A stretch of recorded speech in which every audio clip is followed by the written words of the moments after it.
definitely an important one, especially for those of you familiar with much of the climate we're currently living in. Joining me on the stage today is one of our returning champions, Sister MaryAnne Huepper, Sisters of St. Joseph of Orange, a spiritual director, educator, and associate director of the C.S.J. Center for Reconciliation and Justice. Welcome, Sister. And our newest contender, Professor Kai Henderson, clinical associate professor of journalism here at LMU, and the former Los Angeles bureau chief of Vice News, if I understand correctly. So Kai, thank you for being with us. Thank you. So, my first question tonight, Kyle, I'll throw to you.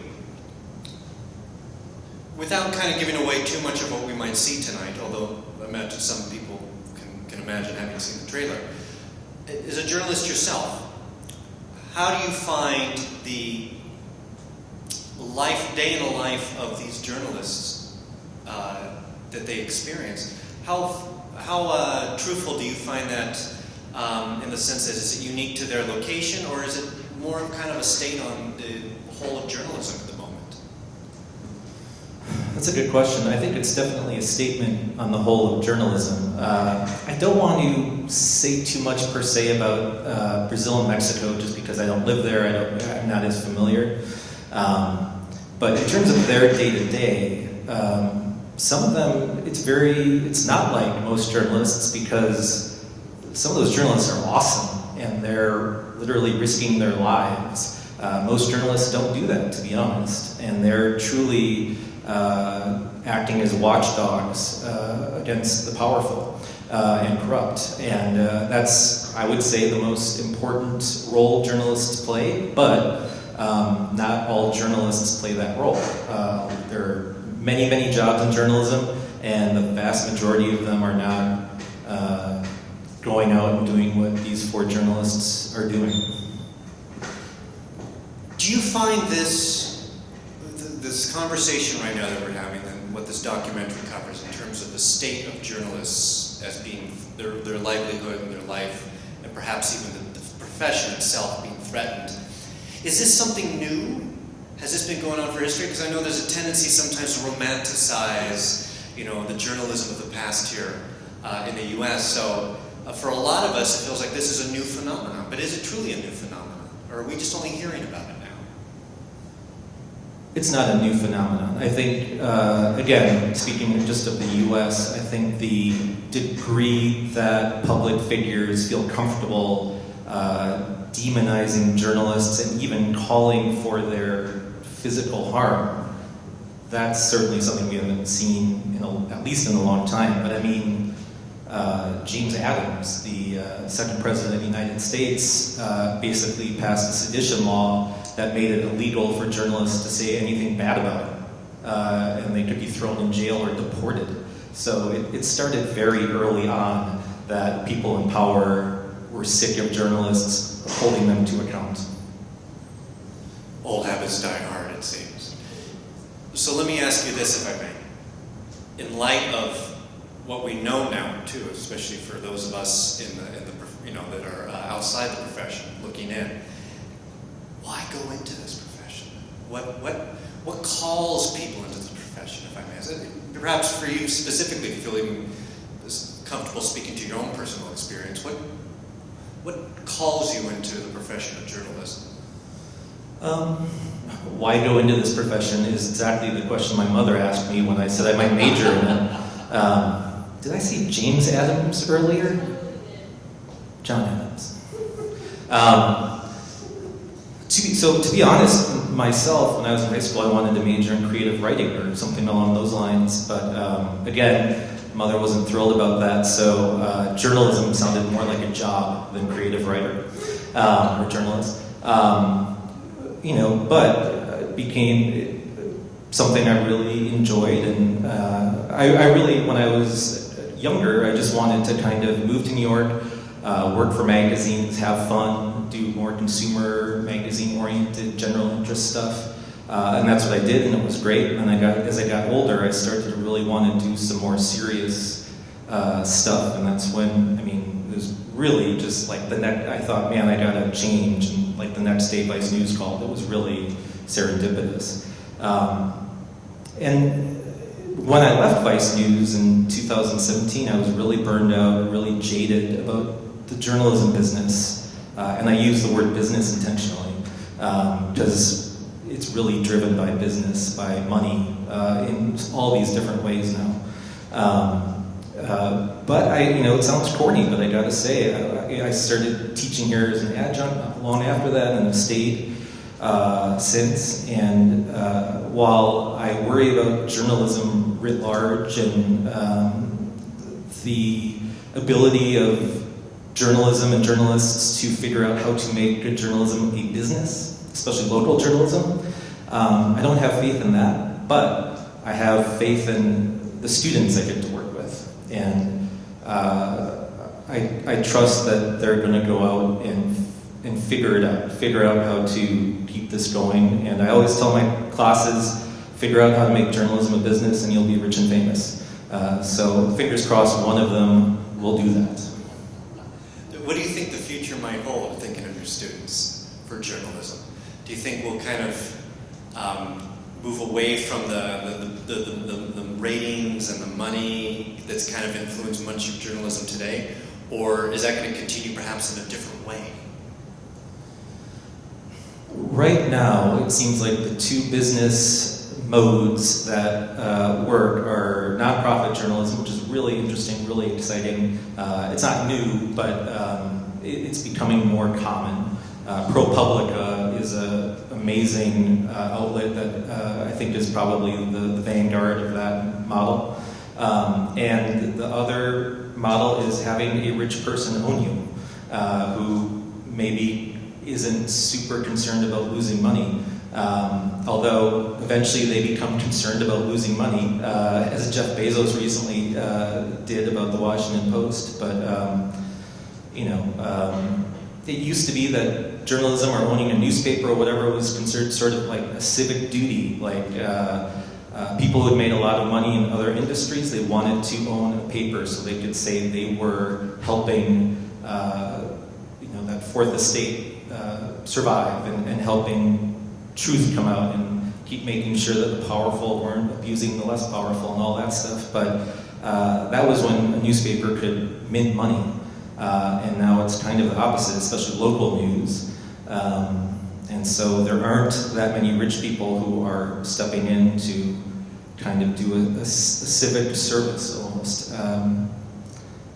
So short answer, I have no idea how it's going to be corrected or saved or whatever you want to say. We're all in similar boats coming out of this pandemic in a multitude of our professions. I want to unpack something a bit more that you just brought up, if I may. This idea of duty. Perhaps that's one of a toolbox of things. I'm curious as to, given the difficulties certainly of the business of journalism, the actual journalism itself, which we'll see in the film, where journalists are much more under assault day by day, whether in small ways or even having their life threatened, or the lives of their loved ones threatened. Is there something in this toolbox that perhaps includes the idea of duty that you and your colleagues pull from to sustain you through all these hardships? Because clearly we're not running, I don't see necessarily all the journalists hanging up their coats and notebooks. They're still clearly out in the field doing the work. What sustains them? What keeps them going amid all these other reasons that other people might go, "Whoa, I'm out"? That's a great question. The nation's PR and marketing departments are littered with former journalists. A lot of people are either voluntarily leaving or being forced out because there are fewer and fewer jobs. I think there are something like 25%, I think this is in the movie actually, 25% fewer journalists than there were, 20 years ago, something along those lines. I think any good journalist has within them rage, has that anger to tap into, to get angry at injustice. And I think that drives a lot of people. I think the people in the movie seem to all have that to one degree or another, to have that pain them to see people taken advantage of, or whatever it was, and them want to tell the world this is happening and it should stop. Thank you, Guy. I really appreciate that honest assessment. And that brings me to something I'd like to ask you, sister. Because I think, again, we're getting into this idea of a sustainment in hard times. There's much that the human experience has to say about that, both in a psychological level, a spiritual level. Someone who's yourself who's in spiritual direction and teaches in that field, where do you see exercises for sustainability, resistance, perhaps made available or understood in our own, in the Catholic tradition, a number of traditions that helps to sustain people, whatever activity they're doing, through hardships? Well, I think for one, understanding, I think where that drive comes from in the first place is very helpful. I think there's a deep passion in people who are mission-driven towards something that they feel is worth striving for, and also, as you indicated, even maybe worth laying life down for. And so I think what sustains people in doing that is knowing that there are others who they are in union with who are also doing that. I think there's a kind of interconnectedness with folks driven to that, with that kind of passion to share the truth. And I think the other thing that's also very true is that people who I believe who want to speak about the truth in society in that particular way and take those kind of risks realize the value of the human story and the human person behind that story. And I think that the fact that we're interconnected human beings and relationship is primary, that desire to share the difficulties or to share the hardships or even to share the good story is part of that drive towards truth and also interconnectedness, and to help be part of weaving that fabric and that web of interconnectedness. What would sustain them, I think, is, I think I'd go back to others doing the same, and also the response that people get when they see the truth making an impact or making a difference or changing a possibility. And so I think that to me is part of what sustains. This idea of the drive to understand the truth, and Kai, along the same lines of what you mentioned, this rage in the face of injustice. What do you think that says about us as human beings? Why do we rage in the face of injustice? Why do we desire to seek the truth? What is it innately in us, regardless of our background, our spiritual beliefs, our philosophical thinking? It's almost instinctual, it seems. Well, I think the rage comes because we know that injustice and untruth cannot sustain a society or a relational set of existences. And we're relational beings. And I think at our core we strive to survive. So I think from my perspective, I think it's an act and a desire for survival, not just for myself, but for our human community, for civilization. I mean, if you're going to get really grandiose about it. We've got plenty of time to get grandiose. and also my neighbor next door, and the community who I'm serving by telling this story. So I think it's at the core of who we are. We're relational beings. If we have a religious perspective, we see the other as a very creative gift from the divine. Even if we don't have that, we see another human being's worth in terms of who they are and what they're about, and that they're important enough to strive for, to rage against an injustice for. So I think there's something in us that brings us to that point, provided we find that of value.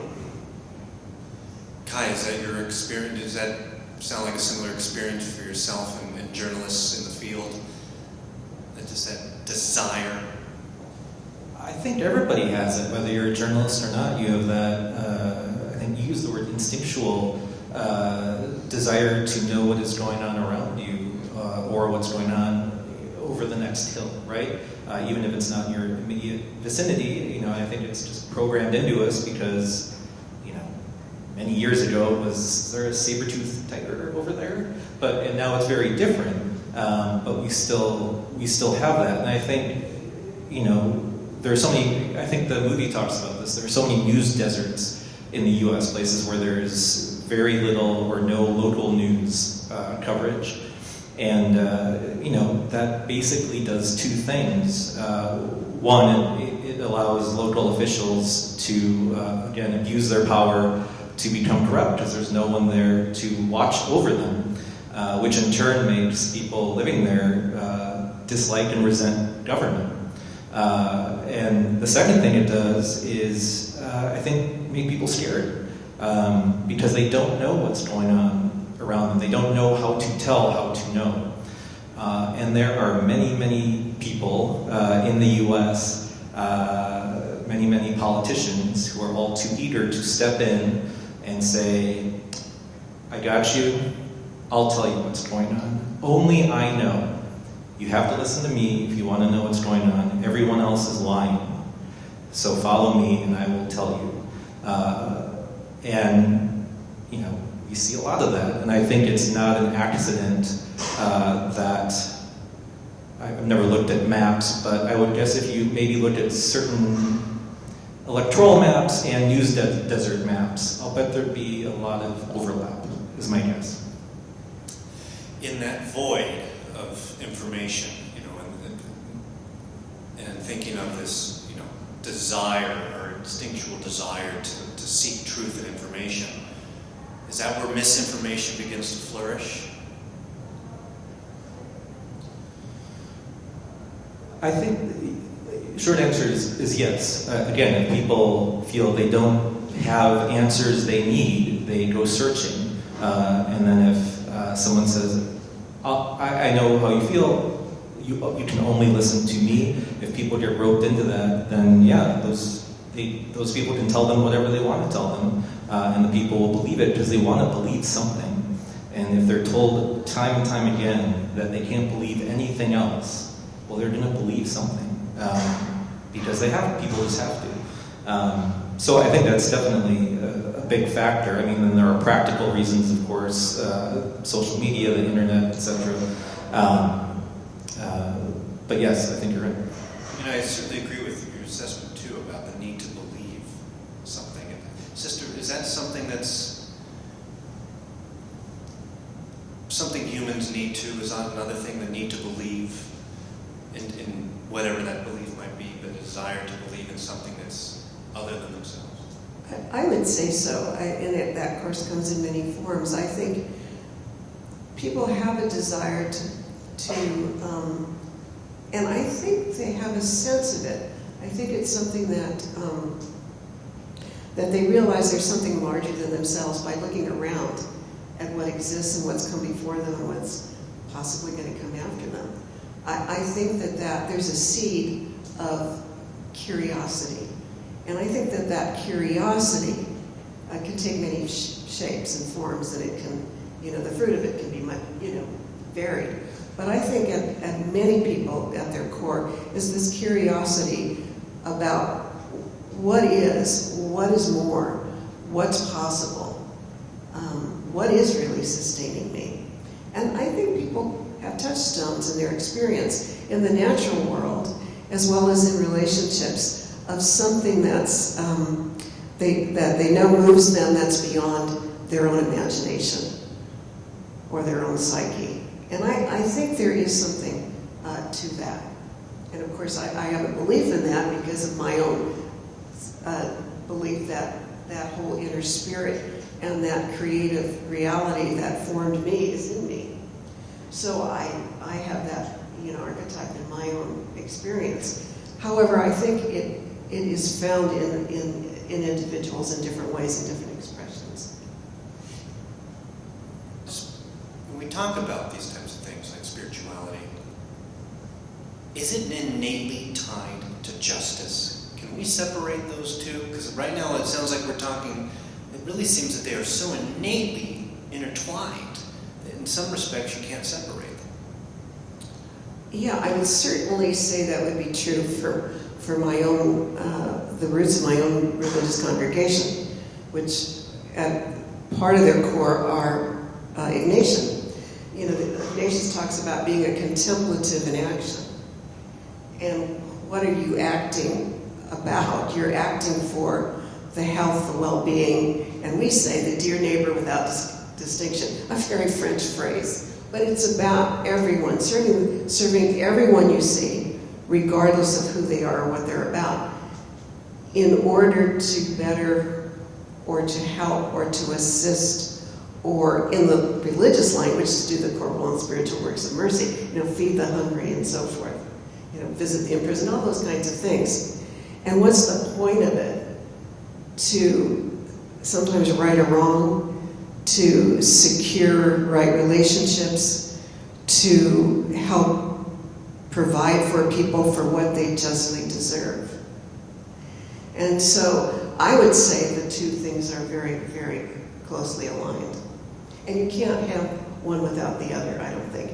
And so if we take a look at being a contemplative in action, you have that spiritual connection, but the spiritual connection doesn't mean a whole lot unless it moves out to really serve the other.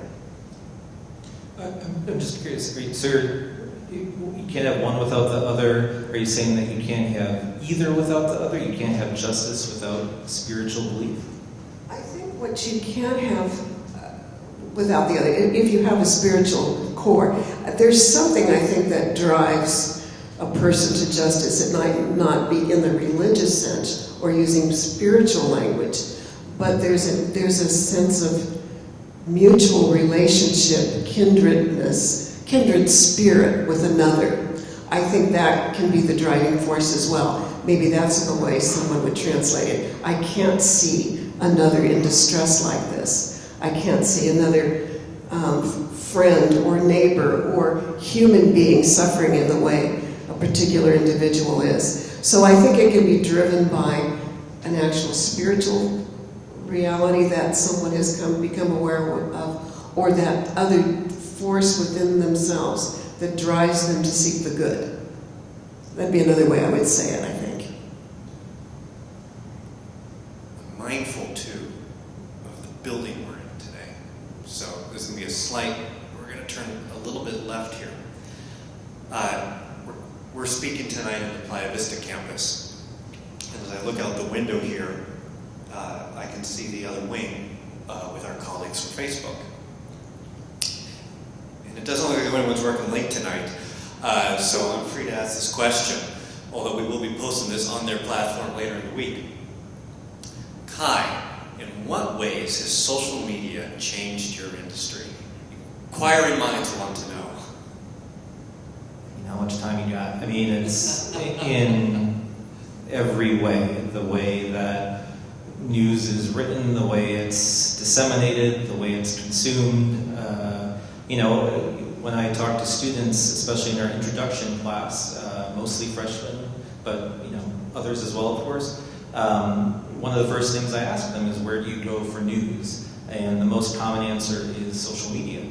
And I'll often answer, that's great, but where on social media? Who are you getting your news from? And that's a much more difficult question for many students because they don't discern, say, the New York Times Instagram feed from another Instagram feed. It's kind of all news in a lot of ways, and I absolutely get it. Young people today they've been marketed to 24/7 their entire lives, and so marketing is just part of life, right? And I think it's with a lot of students, it's a matter of kind of undoing some things that they've learned about information before then we're able to talk about what news is versus someone's Instagram account. You know, what a reliable source of news is versus an unreliable source. Most things are unreliable sources of news.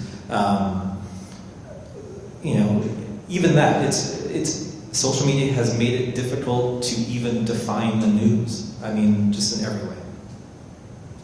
This idea of discernment, though, too, I'm so glad you brought that up.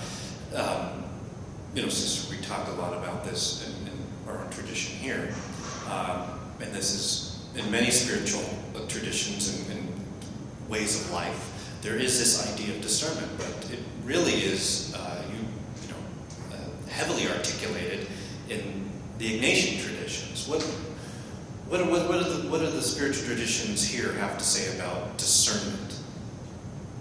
Well, it's very interesting that you're using this notion about how do you discern. I mean, how are these students going to distinguish from these platforms what is what? And you know, in discernment, there's all these factors that you have to consider. You have to consider what kind of people do you want, or what kind of information do I need around my imaginary table? You know, so what do I have to draw? What do I need to draw from? What kinds of information do I need if I'm going to make a decision about something like where I even get my news from, or where I find the truth in what I'm looking for? And so that means I'm going to draw on things that are reliable. I'm going to draw on some sources that are possibly my teachers. I'm going to look at information that has some annotation about it that seems to be resourced well. I'm going to have around the table also opinions that are diverse and that seem to mirror the information that I'm looking for, and it's being reflected by the people who actually would be knowing something about the experience. So I think discernment always asks us to ask questions and to look at a variety of places that I find my information for truth. I never rely on just one source.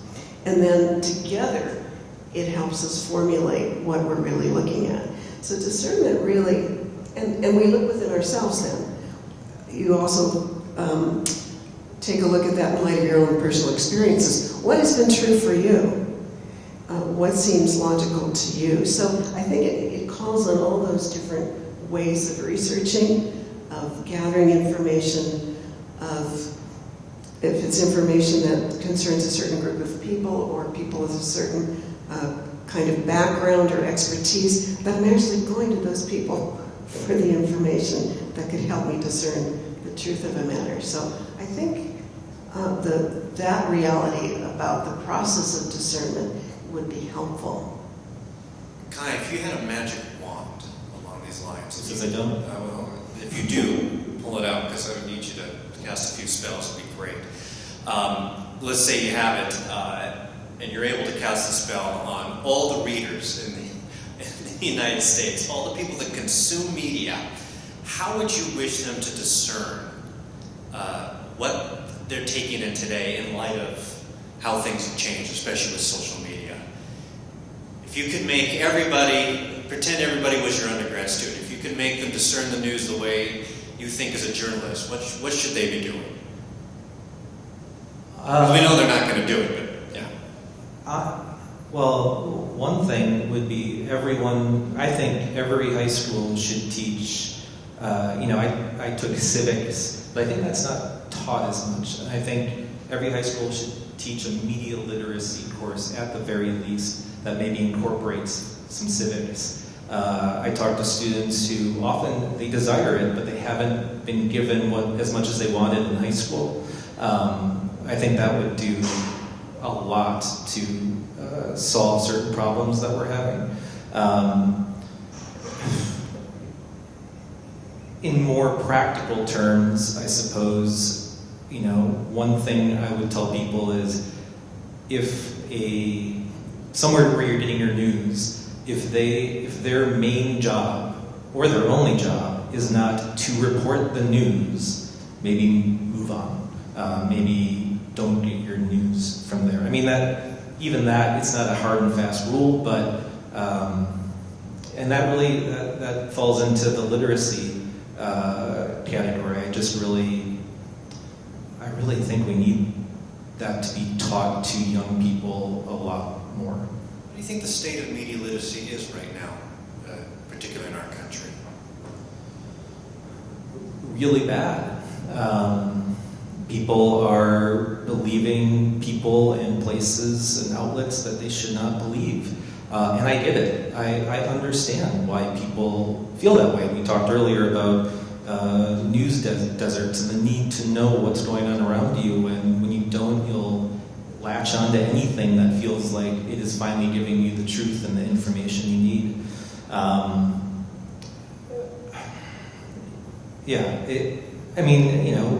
We can't even, as a country, we've always had trouble, perhaps, agreeing on the truth, right? But that's okay. We debate our truths, and maybe we come to some sort of ultimate solution, right?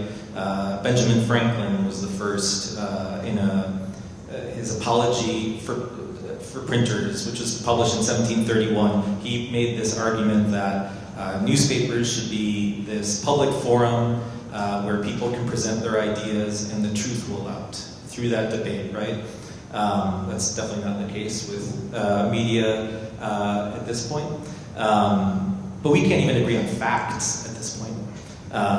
So we're nowhere in a lot of ways. And again, if I knew how to fix that, I'd be famous and rich.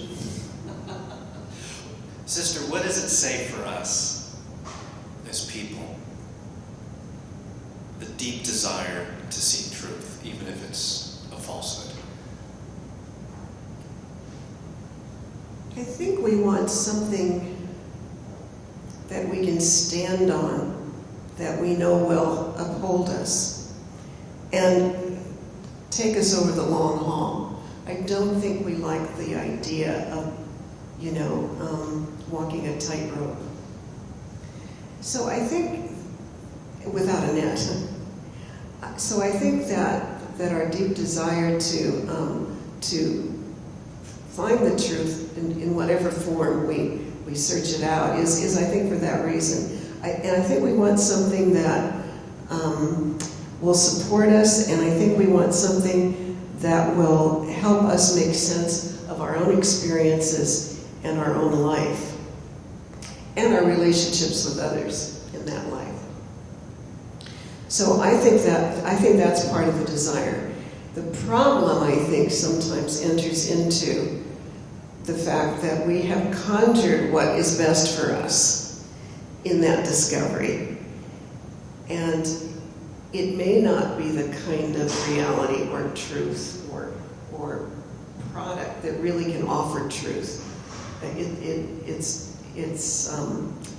It doesn't have the power or the strength to do that, because it's something that we're not willing to search for and debate, but we want to sort of make it our own little reality.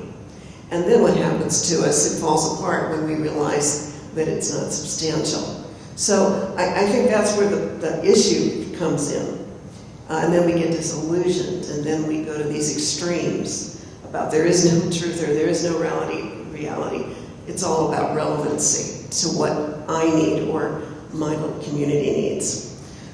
However, I think that the deep desire, though, comes from this place of wanting that. I wouldn't want to call it just security, but a kind of firm foundation upon which we can continue to grow and build, and we know that there is something that will sustain us.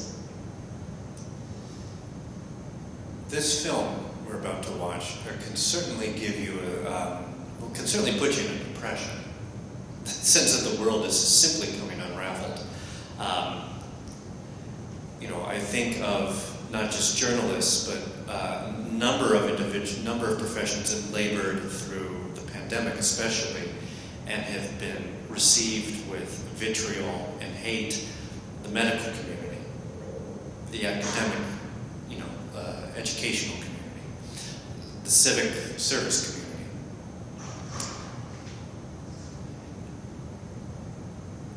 I think, though, too, it's important to understand, instead of sitting into that depression, one of the things that perhaps might sustain everybody in all these professions is this sense of hope, as the traditions we're kind of talking about here always point to.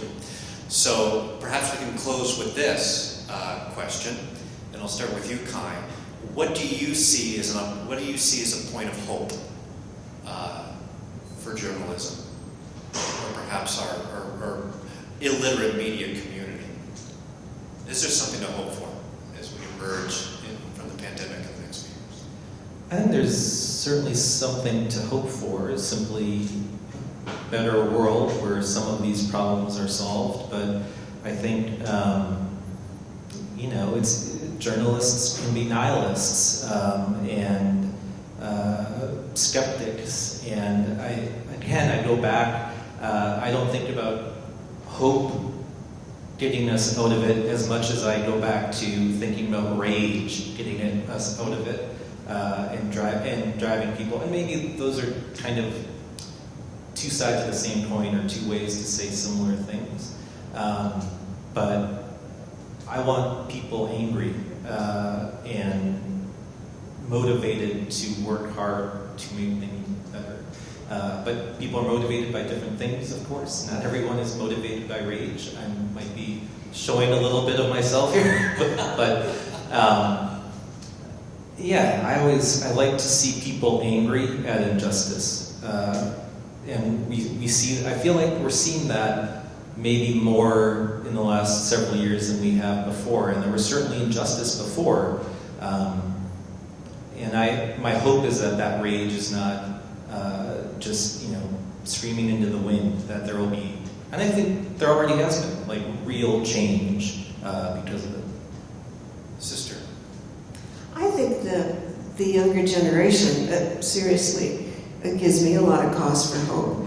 Because when I look at some of the movements and that have happened of late, there are a lot of very young people, even in their early teens, who seem to be very versed in what's going on, and that change has to happen. I think about that with climate change, issues of violence, how are we going to come together in diversity, and so forth. And I think there's a number of young people, including in our own university here and so forth, who at an earlier age have a keener awareness of some of the critical issues that we have to be fighting for. And I think that gives me a lot of hope. And in spite of the fact that some of their elders have made some pretty big mistakes along the way.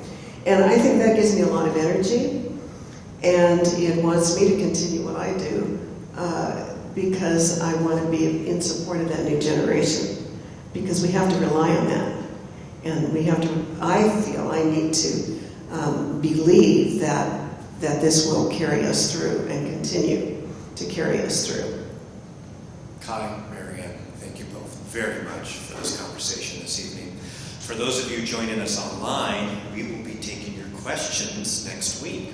So leave your questions in the comments section, and we will tackle those in another round online in a few days. For those of you in the theater with us tonight, thank you, and here is the film, Endangered. Enjoy.